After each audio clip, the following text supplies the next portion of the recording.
Tirupati jail నుండి bullet గాయాలతో తప్పించుకున్న పుష్ప.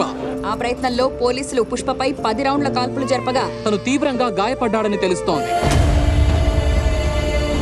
శేషాచలం అడవుల్లో పుష్ప జాడ కోసం మొదలవుతున్న కూంబింగ్ ఆపరేషన్.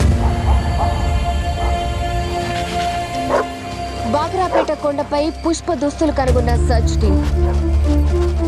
ఆ చొక్కాపై రక్తపు మరకలతో 8 బుల్లెట్ రంధ్రాలు.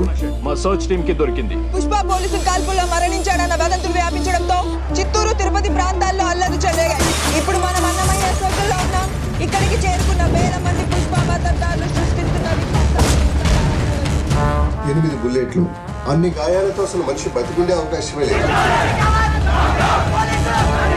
ఇది ఖచ్చితంగా పుష్పం చంపడానికి చేసిన కుట్రే. పుష్ప ఏం చేసి దుడ్డు సంపాదిస్తున్నాడో చెప్తాండారు కానీ సంపాదించిన దుడ్డు ఏం చేస్తున్నాడో చెప్తాండారా?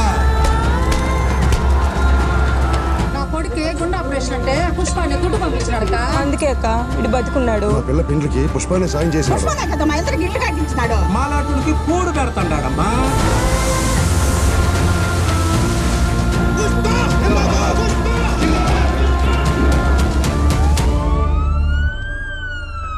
నెల రోజులైనా చల్లారని అల్లర్లు. పలుచోట్ల కొనసాగుతున్న 144 సెక్షన్. పుష్ప అతను ప్రాణాలతోనే లేడు అని కొందరు అంటుంటే అతను జపాన్, మలేషియా లేదా చైనాలో ఉన్నాడని మరికొందరు అంటున్నారు. పుష్ప బాడీని మాయం చేసి పోలీసులే డ్రామాలు ఆడుతున్నారా? అసలు పుష్ప ఎక్కడ?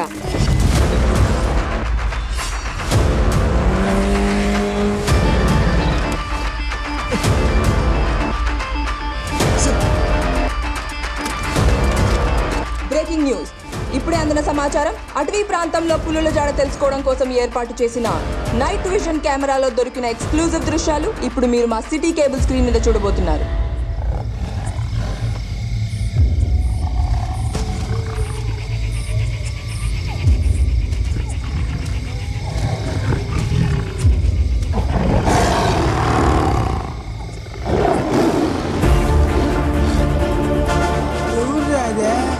సరిగ్గా కనపడడం లేదా?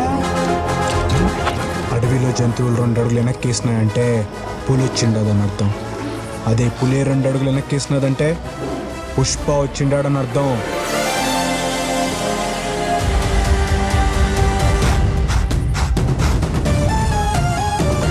పుష్పన్న బతికే ఉన్నాడియా. పుష్పన్న బతికే ఉన్నాడియా.